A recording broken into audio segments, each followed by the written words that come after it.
నమస్తే, welcome to BCN news. నేను విజయలక్ష్మి. ముందుగా ముఖ్యాంశాలు. 15న పాలకొల్లులో 2K రన్ ఆడపిల్లల రక్షణ కోసం నిర్వహిస్తున్నామన్న మంత్రి నిమ్మల రామానాయుడు.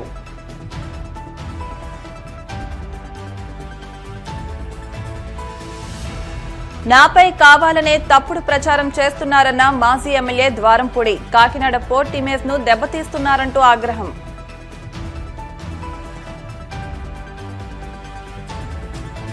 ప్రభుత్వ స్కూళ్లను చంద్రబాబు నాశనం చేశారన్న మాజీ మంత్రి నాగార్జున. ప్రైవేటు స్కూళ్లకు వత్తాసు పలుకుతున్నారంటూ ఎద్దేవా.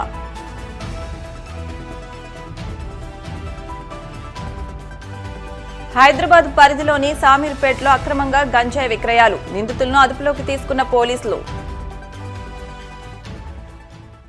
ఆడపిల్లను రక్షించుకుందాం, గృహలక్ష్మిని కాపాడుకుందాం అనే నినాదంతో 15వ తేదీన పాలకొల్లులో ధర్మారావు ఫౌండేషన్ ఆధ్వర్యంలో 2K రన్ నిర్వహిస్తున్నట్టు మంత్రి నిమ్మల రామానాయుడు తెలిపారు. ఆడపిల్లను రక్షించుకునేందుకు చేపట్టిన ఈ కార్యక్రమంలో ప్రతి ఒక్కరూ పాల్గొని జయప్రదం చేయాలని కోరారు. ప్రభుత్వ, ప్రైవేటు కళాశాలలు, పాఠశాల యాజమాన్యాలు, అధ్యాపకులు, ఉపాధ్యాయులు సహకరించాలని కోరారు. పాలకొల్లు వ్యవసాయ మార్కెట్ కమిటీ సమావేశాల్లో భాగంగా ఫౌండేషన్ నిర్వాహకులు కోరారు. ఆంధ్రప్రదేశ్ రాష్ట్రంలోనే కాదు, మన భారతదేశంలోని మనందరికీ తెలుసు, మనలో సగం, మన జనాభాలో సగం, మన సమాజంలో సగం మహిళలు. అటువంటి మహిళలు అభివృద్ధి చెందితేనే, అటువంటి మహిళలు సంతోషంగా ఉంటేనే ఈ సమాజం బాగుంటుంది, ఈ దేశం ఆరోగ్యకరంగా ఉంటుంది. ఆ లక్ష్యంతో ఆ మహిళలను మనం ఆదరణ ఇవ్వాలి, ఆడపిల్లల్ని రక్షించుకోవాలి, భ్రూణ హత్యల్ని నిరోధించాలి, హత్యలు, అత్యాచారాలు, దాడుల నుండి ఆ యొక్క మహిళలను కాపాడుకొని మరి యొక్క మంచి సమాజాన్ని మనం నిర్మాణం చేయాలనేటువంటి ఆలోచనతో ఆ సేవ్ ద గర్ల్ చైల్డ్ అనేటువంటి ఒక కార్యక్రమాన్ని ఉద్యమంగా మన పాలకొల్లు నియోజకవర్గంలో తీసుకెళ్తూ మరి 2014, 2016, 2018, 2022, 2024 అంటే ఎవ్రీ 2 ఇయర్స్కి ఒకసారి మనం పాలకొల్లులో ఈ కార్యక్రమాన్ని పెద్ద ఎత్తున చేపడుతూ ఉన్నాం. అందులో భాగంగానే ఈ సంవత్సరం డిసెంబర్ 15వ తేదీ ఆదివారం ఈ సేవ్ ద గర్ల్ చైల్డ్ కార్యక్రమం మన పాలకొల్లు నియోజకవర్గంలో కూడా మరి నిర్వహించాలని చెప్పేసి ఏదైతే నిర్ణయం తీసుకున్నామో అందులో భాగంగానే ఈరోజు మీ అందరితోటి కూడా ఈ ప్రత్యేకమైనటువంటి సమావేశం ఏర్పాటు చేసుకోవడం జరిగిందని చెప్పి ముందుగా తెలియజేసుకుంటూ, ఈ సేవ్ ద గర్ల్ చైల్డ్ కార్యక్రమం విజయవంతం కావడంలో అత్యంత ప్రధానమైనటువంటి పాత్ర పోషించేది ఈ యొక్క స్కూల్స్, కాలేజెస్, ఎవరైతే మేనేజ్మెంట్ కానీ అదేవిధంగా ప్రిన్సిపల్స్ కానీ మీరందరూ కూడా బాధ్యత వహించి శ్రద్ధ తీసుకోవడం ద్వారానే ఈ సేవ్ ద గర్ల్ చైల్డ్ లాస్ట్ ప్రోగ్రామ్స్ అన్నీ కూడా మంచి సక్సెస్ అయి ఉన్నటువంటి కారణం మీ అందరికీ తెలుసు.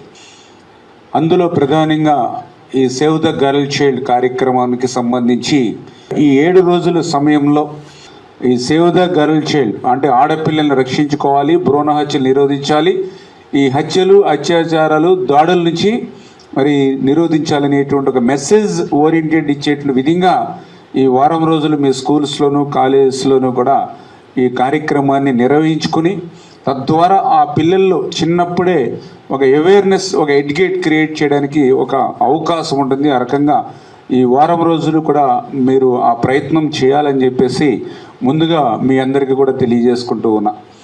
ఈ రకంగా ఏదైతే మనం ఆ స్కూల్స్లో కానీ కాలేజెస్ కానీ ఏదైతే కాంపిటీషన్స్ మనం పెట్టుకున్నామో అవి కూడా ఎప్పటికప్పుడు మీరు సోషల్ మీడియా ద్వారా మనం ఈ బయటికి పంపించవచ్చు సమాజానికి.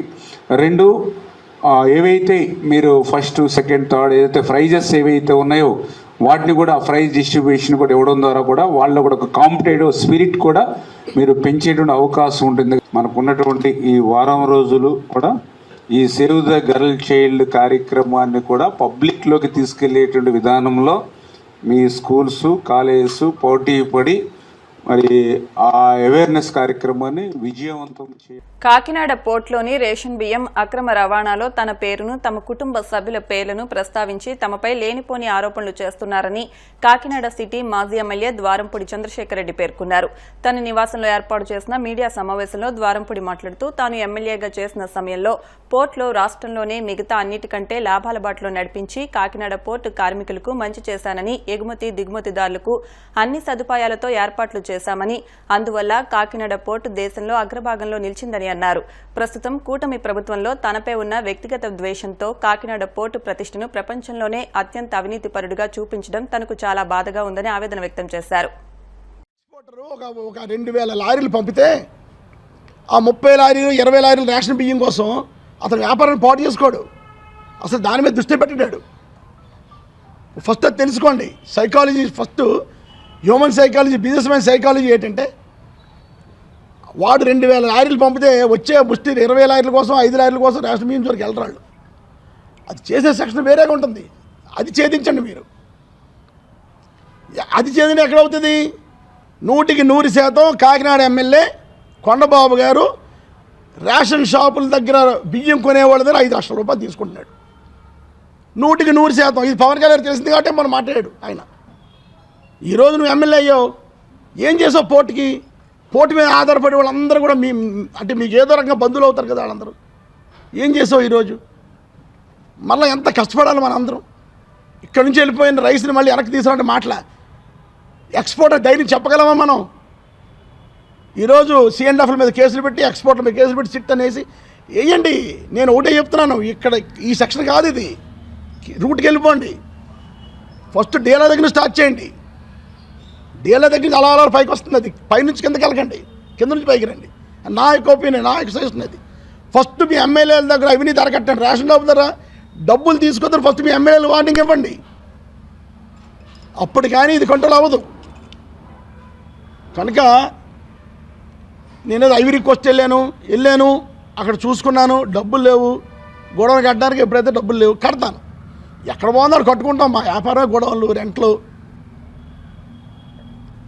బిజినెస్ ఉంటాను ముందు నుంచి తెలుసు. బీచ్ రోడ్లు ఉన్నాయి, యానం రోడ్లు ఉన్నాయి, కొవ్వూరు రోడ్లు ఉన్నాయి, రామచంద్రపల్లి రోడ్లు ఉన్నాయి. మా గొడవలన్నీ కూడా కొండబాబులు తెలుసు, మీకు పబ్లిక్ తెలియకపోయినా. అన్ని అద్దులు వస్తే అద్దులమే బతుకుతున్నాం ఈరోజు మేము. ఏదో అప్పుడు మేము చిన్నవాళ్ళం అన్నాడు. నేను ఎమ్మెల్యేగా ఉన్నప్పుడే ఆ 2 వీడియోలు చూపించి అన్నాను. నేను ఆ ప్రెస్ మీట్, నేను ఎమ్మెల్యేగా నగ్గిన తర్వాత మేము చిన్నవాళ్ళం అని ఒకటి. నేను అలా ఎప్పుడు తగ్గే మనిషిని కాదు. నేను ఒక రేంజ్లోనే అంటే ఆ రేంజ్లో ఉంటాను. ఎవరికి భయపడే పని లేదు. నువ్వంటే డైరెక్ట్గా వచ్చా రాజకీయ, నేను స్టూడెంట్ రాజకీయాలకు వచ్చినాడు. నేను దేనికి భయపడం. కనుక కొండబాబు నువ్వు ఆ వీడియోలు చూపించేసి ఏదో కొండను తవ్వేసి ఇల్లుని పట్టించినట్టు మాట్లాడొద్దని ఈ సందర్భంగా తెలియజేసుకున్నాను. అవి రిక్వెస్ట్ వెళ్తానో, ఎక్కడికి వెళ్తానో, గొడవలు కట్టుకుంటాను, నా ఇష్టం, నా వ్యాపారం నా ఇష్టం. రేషన్ బియ్యంలో 100% మాకు కానీ మా కుటుంబానికి కానీ సంబంధం లేదు. మేమెవరం కూడా ఎక్స్పోర్ట్ చెయ్యం. నేను ఎక్స్పోర్ట్ అన్నది లేదు. మా తమ్ముడు నేను 1988లో పనిచేసుకున్నాం ఆస్తులు. అప్పటికే మా తమ్ముడు చదువుకుంటున్నాడు. మా నాన్నగారు 1988లో మా ఆస్తులు పనిచేశారు. మా తమ్ముడు చదువుకుంటున్న ప్రాపర్టీలన్నీ మా నాన్నగారు చూస్తూ, మా తమ్ముడు పెళ్ళైన మరుక్షణమే మా తమ్ముడికి హ్యాండ్ ఓవర్ చేశారు. ఆడ వ్యాపారాలు వేరు, నా వ్యాపారాలు వేరు. ఆడు ఎక్స్పోర్ట్ చేస్తాడు. తమ్ముడు రైస్ ఎక్స్పోర్ట్ చేస్తాడు. ఇండియాలో 15 16 మా తమ్ముడు. చాలామంది బ్రహ్మాండంగా ఎక్స్పోర్ట్ చేసి కూడా ఉన్నారు. ఇప్పుడు మన ఆంధ్రలో నెంబర్ 1 ఎవరు? వైజావుల కేసులు గారు, ఈయంకుడు శ్రీనివాస్ గారే. ఆంధ్రలో నెంబర్ 1 ఆయనే. హయ్యెస్ట్, నా ఫిగర్ కూడా కావాలి ఇస్తాను, అది ఉన్నాయి. హయ్యెస్ట్ ఎక్స్పోర్ట్ చేసింది వైజావుల కేసులు గారు, ఈయంకుడు గారు. అన్ని పార్టీ వాళ్ళు ఇందులో.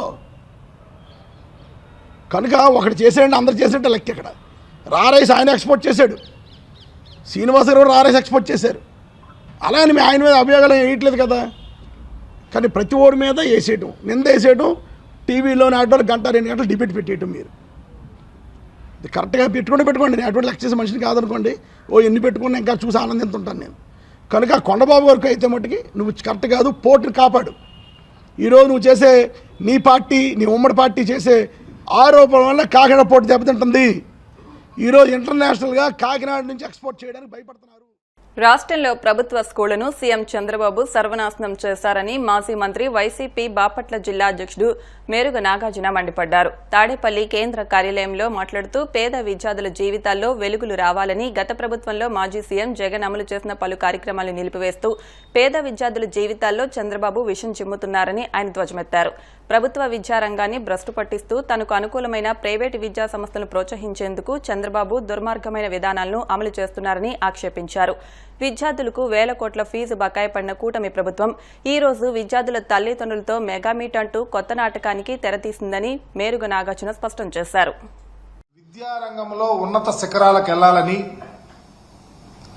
పేద విద్యార్థుల యొక్క స్థితిగతులు మెరుగుపడాలని, ఆంధ్రప్రదేశ్ ఉజ్వలమైనటువంటి భవిష్యత్తు విద్యాపరంగా ముందుకెళ్లాలని ఎంతో కసితో గత ప్రభుత్వం పనిచేస్తే ఈరోజు మెగా మీట్ అంట, నేను దాన్ని దగా మీట్ అంట. ఎవరిని దగా చేయటానికి? ఈ రాష్ట్రంలో వైఎస్ఆర్ కాంగ్రెస్ పార్టీ అధికారంలో ఉన్నప్పుడు విద్యా వ్యాప్తిని, విద్యను పొంతలు తొక్కించాలని ఒక గొప్ప ఉద్దేశంతో నాడు నేడు అనే కార్యక్రమం కానీ, ఇంగ్లీష్ మీడియం కానీ, సిబిఎస్ఈ సిలబస్ కానీ, ఐబీ వైపు అడుగులు వేయటం కానీ, లేకపోతే టోఫెల్ కానీ, సబ్జెక్ట్ టీచర్స్ కాన్సెప్ట్ కానీ, తరగతి గదుల్లో 6వ తరగతి నుంచి ఇంటరాక్టివ్ ప్లాట్ఫామ్ ప్యానల్ సిస్టాన్ని కానీ, లేకపోతే 8వ తరగతిలో మరి ట్యాబ్ల పంపిణీ కానీ, అసలు కొత్త విధానం విద్యా కానుక మెనూలో అయితే రోజుకొక ఐటమ్, రోజుకొక టైం టేబుల్ లాగా గోరుముద్దనిచ్చి ఈ రాష్ట్రంలో ఉన్నటువంటి పేదల పిల్లల యొక్క ఆరోగ్యంతో పాటు చదువులమ్మ తల్లి ఓలలాడే విధంగా గౌరవ ముఖ్యమంత్రి గారి నేతృత్వంలో పనిచేస్తే మీరు చెప్పుకోవటానికి ఒక్కటంటే ఒకటి. ఏ కార్యక్రమాలు జగన్మోహన్ రెడ్డి గారు ముఖ్యమంత్రిగా ఉన్నప్పుడు చేశారో వాటన్నిటినీ గాలి కుదిరేశారు, వాటన్నిటినీ తిరోధకాలు ఇచ్చారు. నాడు నేడుకైతే దరిదాపు 12,000 కోట్లకు పైగా వెచ్చించి 45,000కు పైగా స్కూల్స్ కానీ హాస్టల్స్ కానీ రెన్యువేట్ చేస్తే వాటిల్లో కూర్చొని మీరు ఈరోజు తగుదురమ్మ కదా అని చెప్పేసి మీటింగులు పెట్టి పేరెంట్ టీచర్స్ అంట ఎందుకు పెడతా ఉన్నారు? మీ పిల్లవాళ్ళకి ఇంగ్లీష్ విద్యను ఆపేశారని చెప్తాక, మీ పిల్లవాళ్లకు సిబిఎస్ఈ సిలబస్ చదవటానికి ఇష్టం లేదు మాకు ఆపేశారని చెప్తానిక, మీ పిల్లవాళ్ళకి ఈరోజు బ్రహ్మాండమైన స్కూల్స్ జగన్మోహన్ రెడ్డి గారు కట్టించారు, నేనున్న దాంట్లో కూర్చొని చెప్తాను చదివించండి అని చెప్తాక, బ్రహ్మాండమైన ట్రైన్ టీచర్స్ లో గవర్నమెంట్ స్కూల్స్ లో తర్ఫీదు ఇచ్చి గ్లోబల్ సిస్టంలో పిల్లలను చదివించడానికి అవకాశాలు కల్పించారు జగన్మోహన్ రెడ్డి, నేను ఆపేస్తున్నానని చెప్పడానిక దేనికోసం పెడతా ఉన్నారని అడుగుతా ఉన్నాను. ఈరోజు ఒక్క గోరుముద్దకే దరిదాపు 6,570 కోట్లకు పైగా వెచ్చించి పిల్లలు పరిపుష్టిగా, ఆరోగ్యంగా, క్వాలిటీ ఫుడ్ ఇళ్ల దగ్గర తల్లిదండ్రులు పెట్టిన భోజనం కన్నా స్కూళ్లలో భోజనం బాగుంది, మేము ఇక్కడే తింటామని చెప్పే విధంగా ఒక మనోనిబ్బరం కల్పించే విధంగా పిల్లల ఆరోగ్యవంతులు చేసినటువంటి పరిస్థితి కోసం మీరు పేరెంట్ టీచర్ మీటింగ్ అనేది పెట్టారని అడుగుతా ఉన్నా. చివరికి ఎంతకెళ్లారంటే టెక్నికల్ గా మీరు పిల్లల్ని పాడు చేయొద్దు, టెక్నికల్ గా ఆ సిస్టంలోకి ఇన్వాల్వ్ అవుద్దని మీరు చెప్తా ఉన్నారంటే ఎంత నిస్సిగ్గుగా ఉందో. 8వ తరగతిలో ట్యాబ్ ఇచ్చి పిల్లలను బ్రహ్మాండంగా తర్ఫీ చేయడానికి వాళ్ళకు వాళ్లే డౌట్స్ ఉన్నా కానీ మరలా నివృత్తి చేసుకోవడానికి ఆస్కారం కలిగే విధంగా జగన్మోహన్ రెడ్డి గారు తయారు చేస్తే నువ్వు వద్దని చెప్పడానికి ఈరోజు పేరెంట్ మీటింగ్ పెట్టారని అడుగుతా ఉన్నా. ఎందుకు మీరు ఎవరిని ఉద్దేశంగా, ఎవరిని మోసం చేయడానికి, ఈ సమాజంలో అణగారినటువంటి పేద పిల్లల యొక్క స్థితిగతులు మార్చడానికి జగన్మోహన్ రెడ్డి గారు గొప్ప కార్యక్రమాలు చేసి రాష్ట్ర చరిత్రలో దేశ చరిత్రలో ఒక కలికితురాయిలాగా జగన్మోహన్ రెడ్డి గారు విద్యా వ్యవస్థను పైకి తీసుకొస్తే నిమ్మకు నీరెత్తినట్టు తల్లికి వందనం అన్నారు, ఎటు పోయిందో తెలియదు. ఈరోజు అమ్మఒడి ఏమైపోయింది? జగన్మోహన్ రెడ్డి గారు పెట్టే అమ్మఒడిని మీరు తల్లికి వందనం అన్నారు కదా, ఎవరికి ఇచ్చారు? ఇప్పుడు కాసేపు ప్రకటనలు.